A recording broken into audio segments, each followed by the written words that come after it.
Good evening, nerds, it's Fenner. It's time to continue the Overwatch hype train.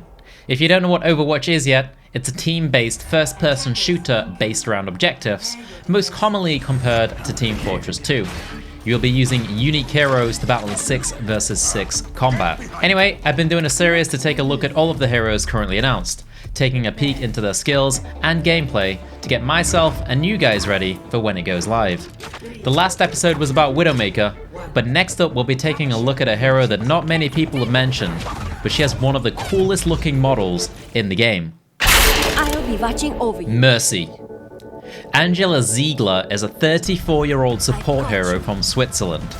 Angela, or Mercy, has dedicated her life to helping others, as shown by her greatest achievement, pioneering a breakthrough in the field of applied nanobiology that radically improved the treatment of life-threatening illnesses. She is a huge advocate for peace, but decided to help out Overwatch so that she could save lives on a larger scale on the front lines, rather than at a hospital. She does this with her own Valkyrie Swift Response suit, which you will notice throughout the rest of this video. Like I said, I love her model. The wings look badass, and she's rather cute. Anyway, let's have a peek at her skills. First off, we've got the Caduceus staff. It's Mercy's main weapon. It takes up both the left click and the right click, but both do different things. Both require you to target an ally. With left click you will heal whoever you're targeting with a channeled beam, and with right click you'll give them a damage boost. This weapon is obviously very similar to the Team Fortress 2's medic weapon, except you can also damage boost with it. This defines who Mercy is. From just looking at this, you can tell Mercy is all about supporting her allies rather than dishing out damage herself. Choosing whether to heal or give a damage boost will be vital, but at the same time, seems pretty damn simple. Mercy has a secondary weapon called the Caduceus Blaster. It requires her to switch out from her staff to use, and is also triggered with left click.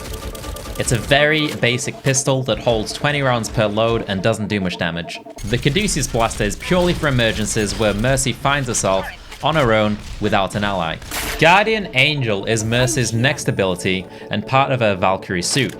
When an ally is targeted, you can hit shift and Mercy will fly swiftly towards the ally, allowing you to aid them faster.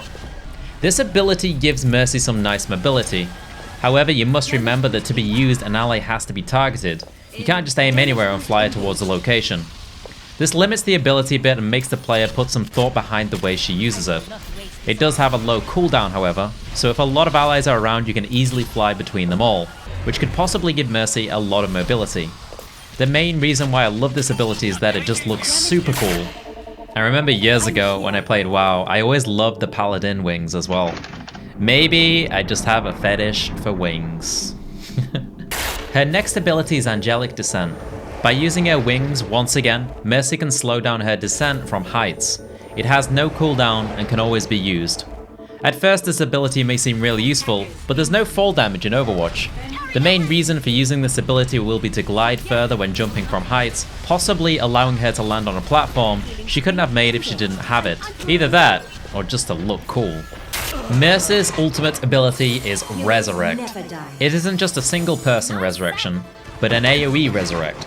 It's quite obvious as to when this ultimate will be used, but I see the main power of this ability being when your entire team is defending an objective, together, grouped up. When the team is wiped on the objective, then Mercy can bring them all back, giving you more staying power on the objective. Seems pretty useful. How will Mercy be played in the average game? Mercy's playstyle is simple, and most of you probably figured out how she will be played already. Healing allies up when they're not on full HP will usually be the most optimal use of her time, then buffing them with damage when they're not damaged themselves after that. Positioning will be important with Mercy. She'll need to keep herself tucked away behind walls but in a place where she can assist allies. She has a low health pool, so being in spots where she can hit will usually be a bad idea. Guardian Angel use along with the good positioning will be the difference between a weak Mercy player and a strong one. Using Guardian Angel to constantly get to either the ally that needs help the most or find a safer position to heal from will be key. Keeping a good eye on what is happening with objectives and where the enemies are so you know which ally will most likely be taking damage next will help out a lot. Mercy's weakness will be heroes that can deal a lot of damage quickly or get behind enemy lines, since the idea with Mercy most of the time will be to hide.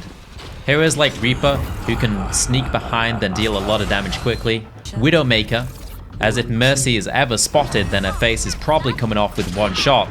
Or Tracer, since she can easily get herself behind enemy lines.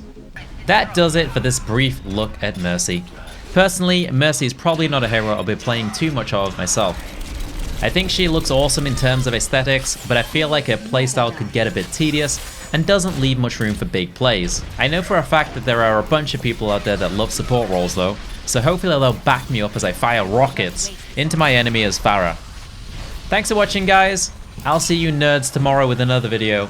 Peace, guys.